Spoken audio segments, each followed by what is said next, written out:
I'm Matt Valley. Welcome to episode number 108 of the Rock and Roll Research Podcast, where we share the super cool backstories and side gigs of the research and insights pros that you trust.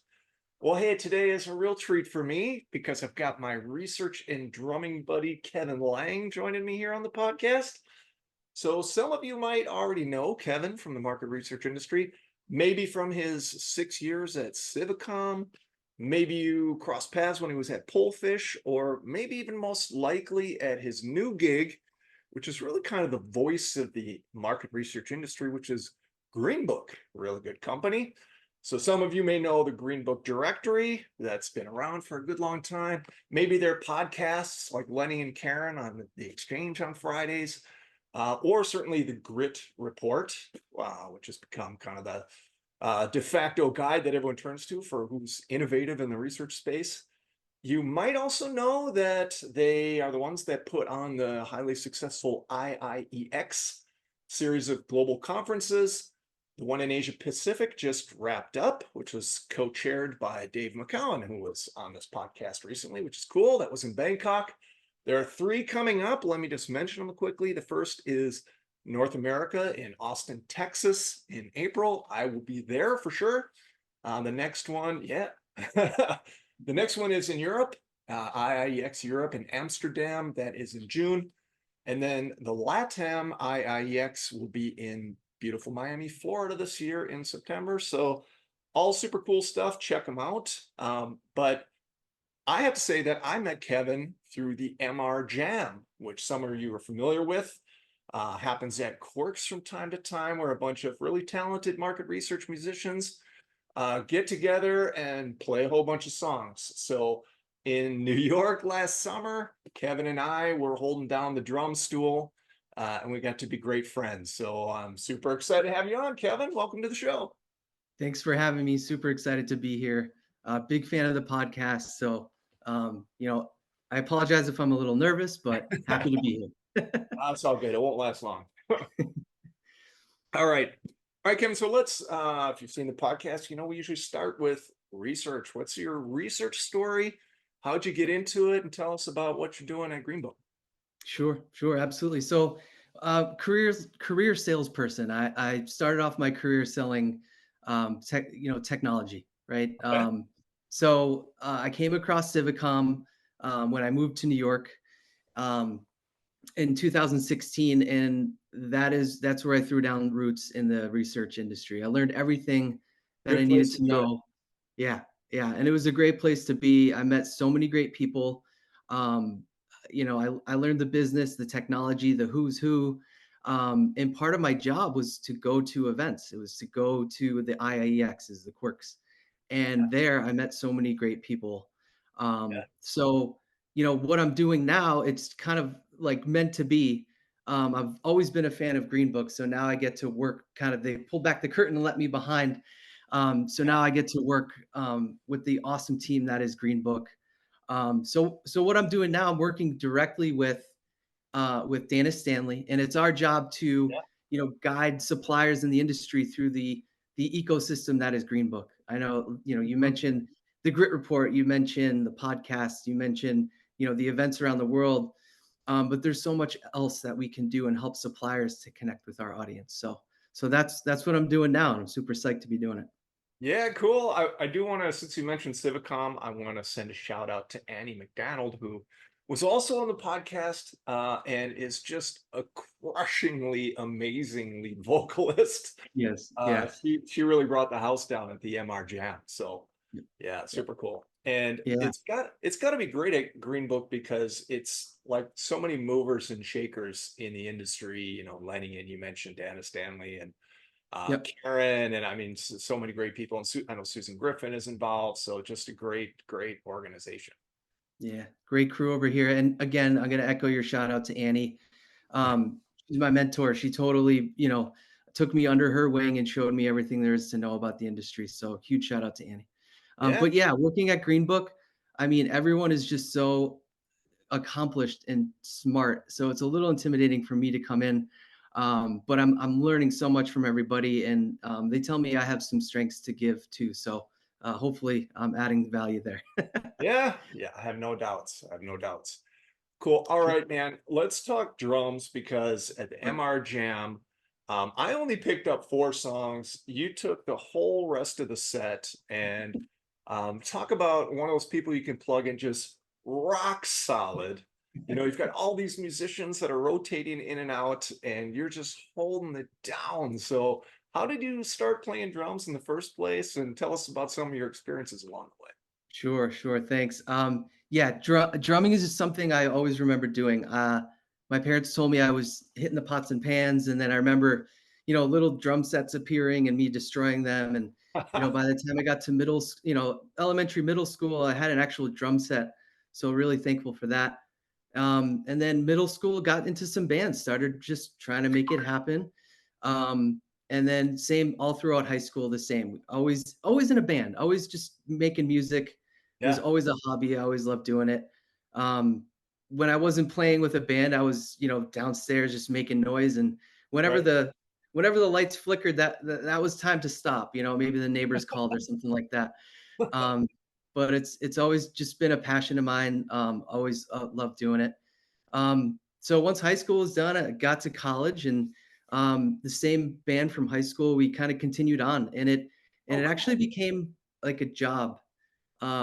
So we got this relationship with a little bar nearby, and once a month we What was would it pack called? What the was it house. called? What was It it was called? called Franco's in Waltham, Massachusetts. Oh, okay, okay, cool, Franco. So, Franco's, if you're those from, the Boston area, please, if you haven't tried Franco's Pizza, um, probably the best. I mean, it's Waltham's best kept secret. Yeah, So, but, we used to just pack the place, every month, and, it was basically the way that I got beer money in college. yeah, It was a great deal. It was a cool deal. So, yeah, after that, college ended. So now what? So we continue to play on, but after college, life happens. People get married, start to have sure. kids and stuff like that. So it kind of that band kind of just kind of retired, but I had to keep drumming. So I Yeah, continued on where I could. I just went on Craigslist and tried to find bands, or yeah, friends in needed market. help in the studio. Yeah, So I would say, yeah, I can record some tracks, whatever you need. So now I'm just drumming as much as I can. But along the way, you mentioned the MR Jam. So I have to yeah, talk about that a little bit, because that was one of those things where, where your job meets your passion kind of thing. yeah, Um, I was at an event, and I saw on the agenda MR Jam. I'm like, what is that? So I just went to go check it out, and I was blown away. Blown yeah, away. There, just like you described, there was these amazing musicians on stage from all different parts of the United States or world, and they were coming together to make really, really good music. So I was like, how the heck do I get involved, right? yeah, So I sent an email over, and the bill was filled. So I had to wait till the next following year, and I was able to sit in on a few songs, and the rest is history. For a few years in a row, I was jamming in New York, and a couple of years in Chicago, and it was just so cool. It's just an amazing experience, and not just because you get to play music, but it was the people that you meet along the way that you yeah, might not otherwise. So, like, for example, you and I met at the MR Jam, and we yeah, became pretty close, like, right away.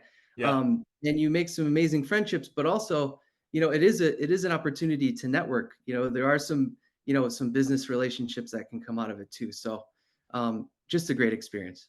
Yeah, so couple questions because I'm curious. Sure. The thing I noticed about your playing is that you could play all different styles because you can play with dynamics, you can play heavy, you can play soft, and the tempo is just spot on always. So I'm Thanks. curious, your band that you spent so much time with growing up, what kind of material was that? Yeah, so thank you for asking. So we started off as a Dave Matthews Band cover band. So Okay. if You you're can't not fake familiar, that. You can't yeah, suck and play Dave Matthews covers. right. Regardless of how anyone feels about Dave Matthews' voice, because I know that's usually the first, like, oh yeah, check out their drummer Carter Beauford. Oh, He is a unbelievable. fusion jazz drummer virtuoso. So that guy, he's been my idol since I can remember. Like, he just unbelievable. I was a fan of him before I was a fan of Dave Matthews Band. Okay. Um, Yeah. I I saw him on some drumming video, like some drummers. I'm like, who is that guy? That guy. So yeah, so I always looked up to him, his style. He has this ability to kind of go nuts, but still stay on tempo, and that's really hard to do, and it Yeah. doesn't come natural. So like I spent a lot of time with the metronome. I spent a lot of Yep. time like just putting the work in to get to that point. But also I love straight up rock and roll. I grew up listening to the Rolling Stones, the Beatles, Eric Clapton, you name it. Sure. So I always had that in the back of my mind too. So I always try to mix up what I'm listening to and what I'm drumming to. Um, so I think that might be the reason why you noticed what you did. And no one's ever complimented me that way. So I appreciate that. Yeah, yeah. I have to just a personal thanks as well. You mentioned how the MR Jam creates friendships. Yeah. As you know, at that time, I was extremely sick. Yeah. And so was my wife. It was a super, super difficult time. Pretty Yeah. much all the time at that conference that wasn't at the MR Jam for me was in the hotel room. Right. But you were the right friend at the right time, and so I really appreciate that. I'm grateful for it. Absolutely.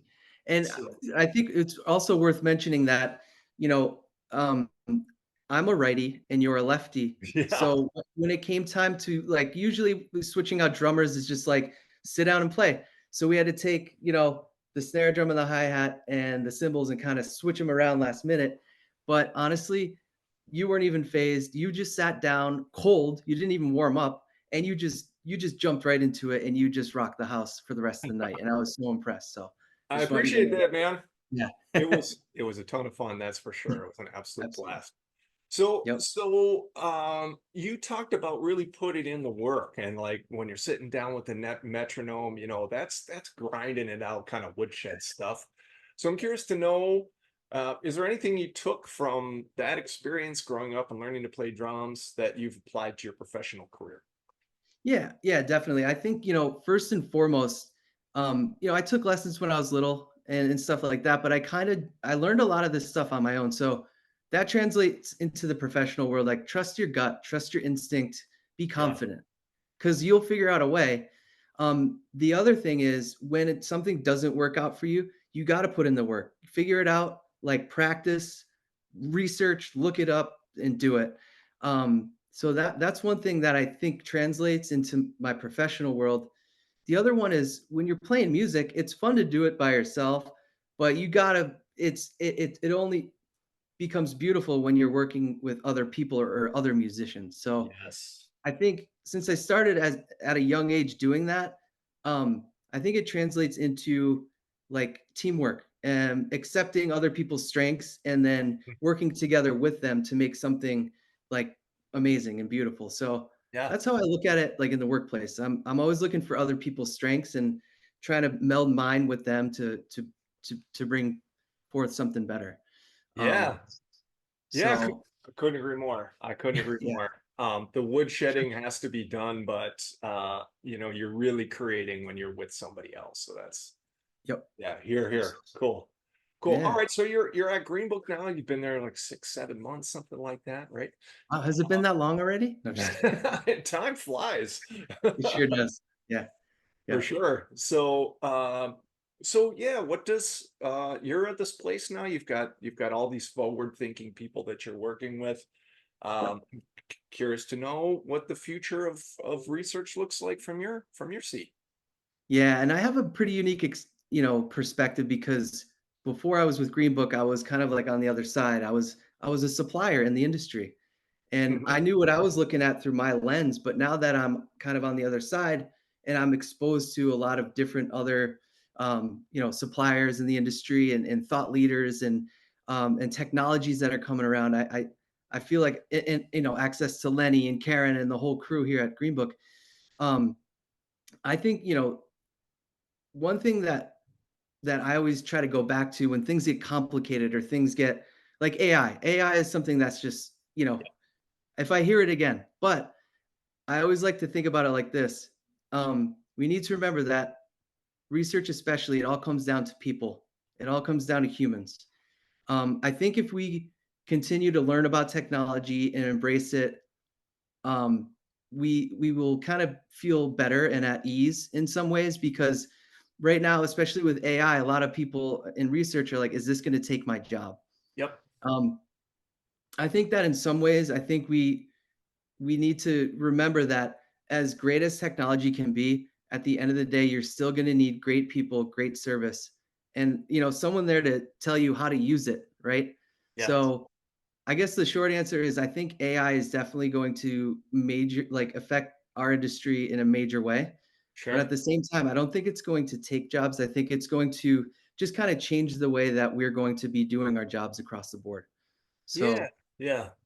I I've think heard a lot that's of that sentiment that it's going to make a lot of what we do more efficient, yeah, and it will perhaps enable us to focus more on the value added activities, which yeah, I would welcome for sure. So yeah. Me too. yeah, Absolutely. Yeah. But yeah. So cool, excellent. awesome. All right, so Greenbook is like a media company, right, within our industry, I guess you could say, maybe. Yep. So I'm interested to know, outside of Green Book, when you're consuming media for insight, inspiration, enjoyment, big broad question, Sure. what's on your plate?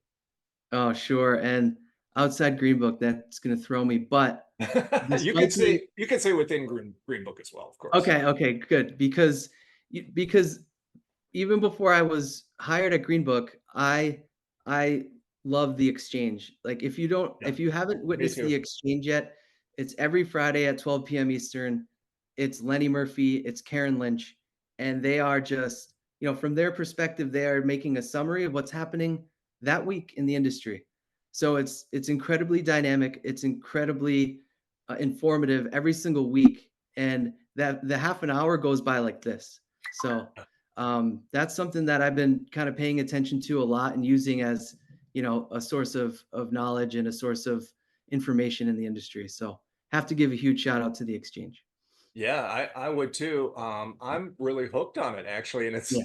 it's funny that I have a standing meeting now that happens at that time, and it's supposed to last 15 minutes. So I'm always like looking, it's like, when is this going to end? So I can jump on the Yep. X.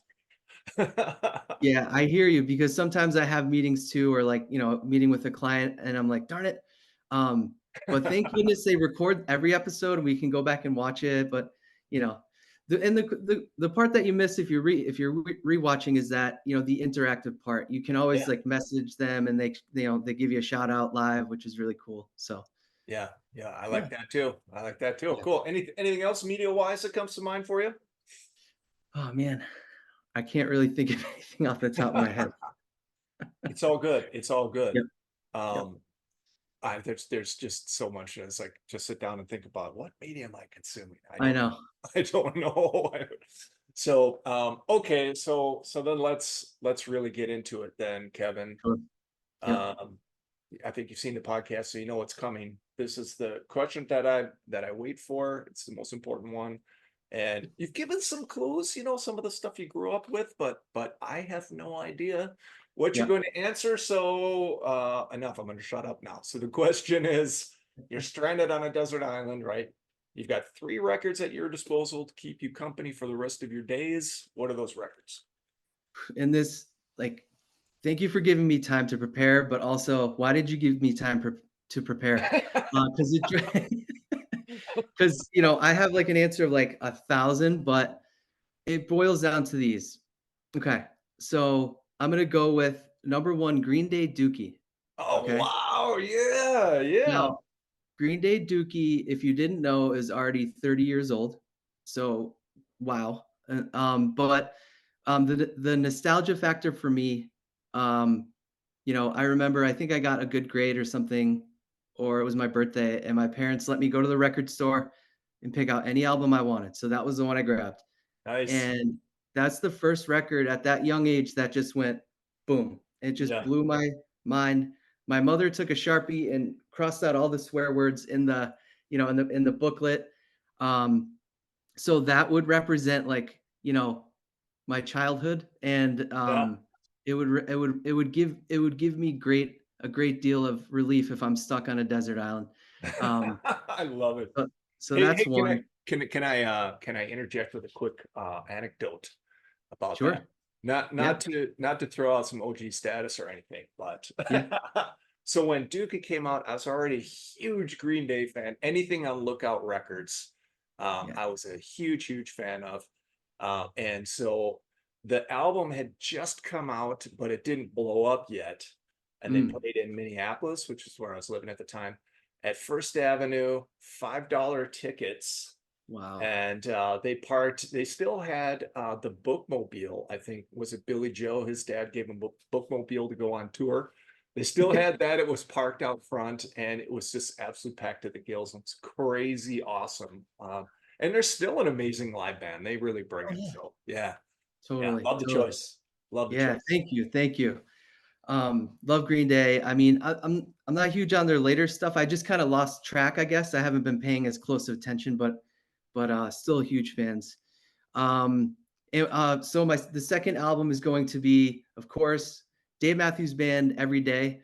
Yeah, It was hard for me to choose which Dave Matthews album because they all have such significance in my life, and in my, you know, journey of drum playing, I guess, and influence yeah, there. But I chose Every Day because it was a different album for them. I think they were trying to get on the charts a little bit more. You know, Dave is always like a grassroots kind of culty following. And I think they broke through in a number of ways on the, you know, the top 40 with this one. But they still stayed true to themselves. And um, the songs on that album, like start to finish, are all so different and diverse. And there's some ballads, there's some rockin' tunes, there's some different stuff going on, and it's just one of my favorites. So I can't leave home without it. hey, I love the choice. I hate to do this, but I have another anecdote. You No, might this is understand. good. This is awesome. So right after my daughter was born, my wife and I are living in Chicago, and it was a beautiful Sunday night, and we're walking her in the stroller, and it was late and it was dark around our apartment, and we hear this voice like right behind us, like right between our heads, right? This really low voice, and it says,